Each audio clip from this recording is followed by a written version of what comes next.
असं तुम्हाला वाटतं. तू का उगाच वाद घालतेस माझ्याशी? ए दादू राणी, हे बघा आम्हाला पटलं की नवरा बायको कधीही आणि कशावरूनही भांडू शकतात. आणि आपल्याला त्यांचं भांडण मिटवायचं आहे, वाढवायचं नाहीये. हा अरे पण मिटवायचं कसं? त्यासाठी ना आपल्याला त्यांच्यातली काय भांडणाची कारण आहेत ना ती शोधून काढावी लागतील. पण ती कशी? हा सर तुम्ही आबा. काय? अहो असं समजा की तुम्ही आबासाहेब आहात आणि मी मालती मॅडम. पण असं कशासाठी समजायचंय? अहो समजा तर. बरं ठीक आहे समज.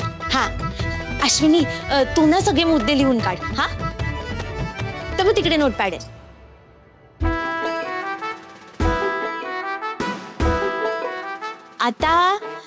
आता आपण दोघं भांडायचं. पण आता आपलं ठरलं होतं ना की भांडण नाही करायचं म्हणून. अहो सर तुम्ही आणि मी नाही भांडायचंय. आपण मालती मॅडम आणि आबासाहेब असं बनून भांडणार आहोत. पण आपल्याला त्यांच्यातला वाद मिटवायचा आहे, तुला कळतंय का? अहो सर तोच तर मुद्दा आहे ना. हे बघा त्यांच्यातला वाद मिटवण्यासाठी आपल्याला आधी कळलं पाहिजे ना की त्यांच्या भांडणाची कारण काय आहेत हे ना. मग आपण आता आबासाहेब आणि मालती मॅडम असं बनून भांडूया म्हणजे आपल्याला कळेल. कळलं का तुम्हाला? बरं ठीक आहे चला मी सुरुवात करते. हा तुमचा माझ्यावर विश्वास नाहीये का? विश्वास आहे ना. दादू तू आता आबा आहेस सो तू आबा म्हणून बोल. ओ येस येस करेक्ट.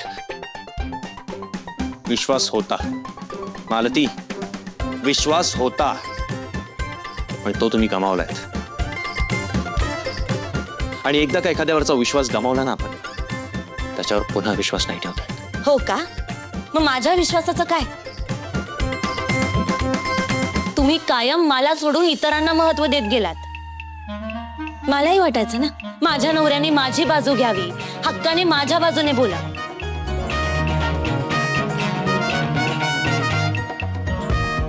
मला सगळ्यात जास्त महत्व द्या. पण तुम्ही ते कधीच होऊ दिलं नाही. कायम काम काम काम. याच कामामुळे, त्याच कामामुळे हे सगळं ऐश्वर्य, ही संपत्ती, मान सन्मान जो काही तुम्हाला मिळतोय ना त्याच कामामुळे मिळतोय, हे विसरू नका. पण ह्या सगळ्याच्या पलीकडे एका बायकोला नवऱ्याचं प्रेम